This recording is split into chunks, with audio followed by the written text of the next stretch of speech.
നമസ്കാരം. തെരഞ്ഞെടുപ്പ് ചൂടിൽ തിളയ്ക്കുന്ന പാലക്കാട് നിയമസഭാ മണ്ഡലത്തിൽ സ്ഥാനാർത്ഥി പര്യടനത്തിനിടെ നാടകീയ സംഭവങ്ങൾ. UDF സ്ഥാനാർത്ഥി രമേശ് പിഷാരടിയെ BJPയുടെ ശക്തി കേന്ദ്രമായ വടക്കന്തറയിൽ BJP പ്രവർത്തകർ തടഞ്ഞു. വോട്ടർമാരെ കാണാൻ അനുവദിക്കില്ലെന്ന നിലപാടുമായി BJP കൗൺസിലർ സിന്ധു രാജന്റെ നേതൃത്വത്തിലുള്ള സംഘം രംഗത്തെത്തിയതോടെ മണ്ഡലത്തിൽ രാഷ്ട്രീയ സംഘർഷാവസ്ഥ ഉടലെടുത്തു.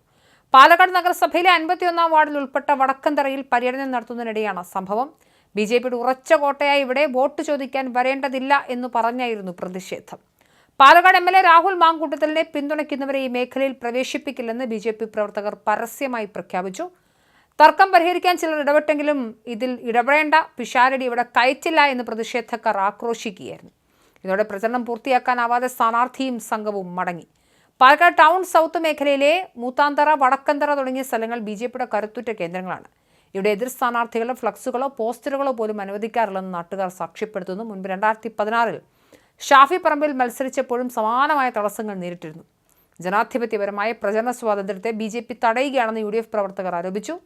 പ്രതിഷേധം ജനാധിപത്യ വിരുദ്ധമെന്ന് പിഷാരടി പ്രതികരിച്ചു. തൻ്റെ പ്രചരണ വാഹനം ഈ സ്ഥലത്തുകൂടി പോവുകയായിരുന്നു. വണ്ടി തിരിക്കാനുള്ള ഒരു സാവകാശത്തിൻ്റെ സമയത്ത് പുറത്തിറങ്ങി ആളുകളോട് സംസാരിച്ച് നിൽക്കവേ തന്നെ കാണാൻ വന്ന ഒരു മുതിർന്ന സ്ത്രീ തൻ്റെ വീട്ടിലേക്ക് വരണമെന്ന് ആവശ്യപ്പെട്ടു. എന്നാൽ വീട്ടിലേക്ക് പോകാനുള്ള സാഹചര്യമില്ല, ഒരുപാട് സമയമെടുക്കും. ഒരാളുടെ വീട്ടിൽ പോയാൽ മറ്റൊരാളുടെ വീട്ടിൽ കൂടി കയറേണ്ടി വരുന്ന സാഹചര്യമുള്ളപ്പോൾ അത് പറ്റില്ല എന്ന് പറഞ്ഞു. അപ്പോഴാണ് തൊട്ടടുത്തൊരു ക്ഷേത്രമുണ്ട്, അവിടെ ഒന്ന് സന്ദർശിക്കണമെന്ന് തന്നോട് ആ സ്ത്രീ ആവശ്യപ്പെട്ടത്. അതേ തുടർന്ന് താൻ അവരുടെ ഒപ്പം പോകാൻ നിൽക്കുകയായിരുന്നു. പ്രചരണത്തിൻ്റെ ഭാഗമായല്ല, ക്ഷേത്ര സന്ദർശനം മാത്രമാണ് ഉദ്ദേശിച്ചത്. ഈ ഘട്ടത്തിലാണ് ഈ പറയപ്പെടുന്ന പ്രതിഷേധമുയർത്തിയ സ്ത്രീയുടെ നേതൃത്വത്തിലുള്ള ആളുകൾ വന്ന് തന്നെ തടഞ്ഞത്. ഏതെങ്കിലും ഒരു ഘട്ടത്തിൽ താൻ അവരെ ശരീരത്തിൽ സ്പർശിക്കുകയോ തിരിച്ച് മോശമായി സംസാരിക്കുകയോ ശബ്ദമുയർത്തിപ്പോലും സംസാരിച്ചില്ല. കാരണം എന്തെങ്കിലും ചെയ്തു കഴിഞ്ഞാൽ അത് സ്ത്രീ അധിക്ഷേപമായി നാളെ വരാം. എന്തായാലും ഇത്തരത്തിലുള്ള പ്രതിഷേധം ജനാധിപത്യ വിരുദ്ധമാണ്. കോൺഗ്രസിനെ സംബന്ധിച്ചിടത്തോളം പാലക്കാട് നിരവധി ഇടങ്ങളിൽ കോൺഗ്രസിൻ്റെ ശക്തി കേന്ദ്രങ്ങളുണ്ട്. അവിടെ പക്ഷേ ഇത്തരത്തിൽ എതിർ സ്ഥാനാർത്ഥികളെ തടയുന്ന രീതിയില്ല. കോൺഗ്രസിന് വേണമെങ്കിൽ ഈ പറഞ്ഞ പ്രദേശത്തോടുകൂടി പ്രവർത്തകർക്ക് കൃത്യമായി പോവുകയും വരികയും ഒക്കെ ചെയ്യാനുള്ള ആൾബലമുണ്ട്. പക്ഷേ അത് ഞങ്ങൾ ഉപയോഗിച്ചില്ല. അനാവശ്യമായൊരു സംഘർഷത്തിലേക്ക് കാര്യങ്ങളെ കൊണ്ടുപോകേണ്ടതില്ല എന്നുള്ളതായിരുന്നു തീരുമാനം. അതുകൊണ്ട് ഞങ്ങൾ തിരിച്ചു പോന്നു എന്നുള്ളതാണ് പിഷാരടി വിഷയവുമായി ബന്ധപ്പെട്ട് നടത്തിയ നിലവിലെ പ്രതികരണം. എന്തായാലും പാലക്കാട് നിയമസഭാ മണ്ഡലത്തിലെ വടക്കന്തറയിലുണ്ടായ സംഭവങ്ങൾ ജനാധിപത്യപരമായ പ്രചരണ രീതികൾക്ക് കനത്ത വെല്ലുവിളി ഉയർത്തുന്നതാണ്. ഒരു സ്ഥാനാർത്ഥിക്ക് തൻ്റെ മണ്ഡലത്തിലെ ഏത് ഭാഗത്തും വോട്ട് ചോദിക്കാനുള്ള അവകാശമുണ്ട്. ഈ അവകാശത്തെ രാഷ്ട്രീയ വൈരാഗ്യത്തിന് പേരിൽ തടയുന്നത് ആരോഗ്യകരമായ രാഷ്ട്രീയ സംസ്കാരത്തിന് ചേർന്നതല്ല.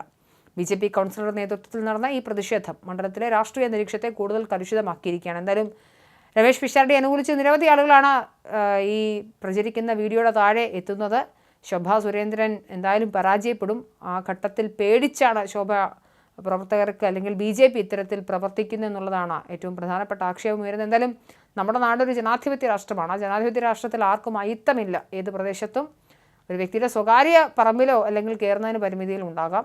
അയാൾ ക്ഷണിക്കുന്ന പക്ഷം അതും സാധിക്കും. പക്ഷേ ഒരു പൊതുവിടത്തിൽ പൊതുവഴിയിൽ നടക്കാൻ പാടില്ല എന്ന് ആർക്കും ആരോടും പറയാനുള്ള അവകാശമില്ലാതിരിക്കെ BJPയുടെ ഇത്തരത്തിലുള്ള രീതികൾ വലിയ രീതിയിലുള്ള വിമർശനത്തിന് കാരണമാകുന്നുണ്ട്.